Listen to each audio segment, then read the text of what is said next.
یہ کہ جانوروں کے حقوق کے بارے میں لوگوں کو آپ کیسے بتاتی ہیں، ان کی رہنمائی کیسے کرتی ہیں کہ وہ جانوروں کے ساتھ بھی کائنڈ رہیں؟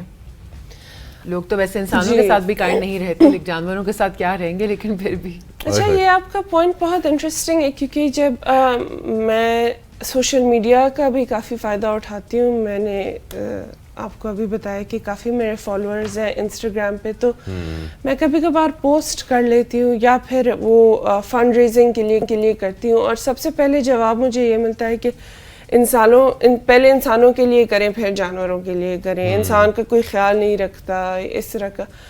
آئی مین ہر کوئی ایک کاز کے لیے تو نہیں کھڑا ہو سکتا نا. اب میں انسان کے حقوق ہیں وہ فرض ہے، جانوروں کے ساتھ اچھا ہونا بھی فرض ہے، لیکن ان کے لیے فنڈ ریزنگ اور ان کا خیال رکھنا and keeping them is not a فرض بٹ ثواب ہے.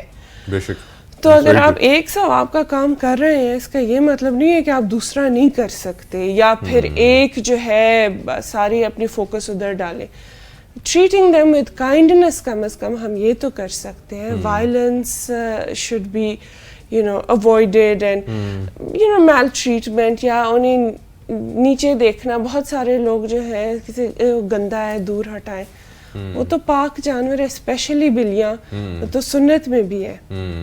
I mean ابو ہریرہ کو دیکھیں، it stands for father of cats ہریرہ. تو I mean we have a lot to learn. Islam is a very wise religion. اچھا زرین، ابھی آپ جو ہے ابھی تو آپ اپنے گھر میں ان کا خیال کر رہی ہیں، پھر آف کورس ان کی ویکسینیشن، ان کا جو ہیلتھ کا بھی خیال کرنا پڑتا ہوگا. کتنا ڈیفیکلٹ ہے یہ سارا مینیج کرنا؟ اچھا، بہت ڈیفیکلٹ ہے. جینوئنلی میں بتاؤں it is very difficult, but if you try, آپ کے لیے بہت سارے فیسلٹیز اویلیبل ہیں. جو آپ کے ویٹرینیرینس ہیں نا لوکل ایریاز میں، وہ بہت لینس تک جا کے آپ لوگوں کو جو ہے نا اکوموڈیٹ کریں گے. جو ہمارے بھی اسی طرح ہے کہ جس ویٹ کے ساتھ بھی میں نے زیادہ وقت گزارا ہے، تو وہ جو ہے آپ کو کاسٹ پرائس میں پھر دیتے ہیں، کیونکہ وہ بھی دیکھتے ہیں کہ آپ جانوروں کے لیے کام کر رہے ہیں، تو وہ بھی اس چیز کو پھر پروموٹ کرتے ہیں.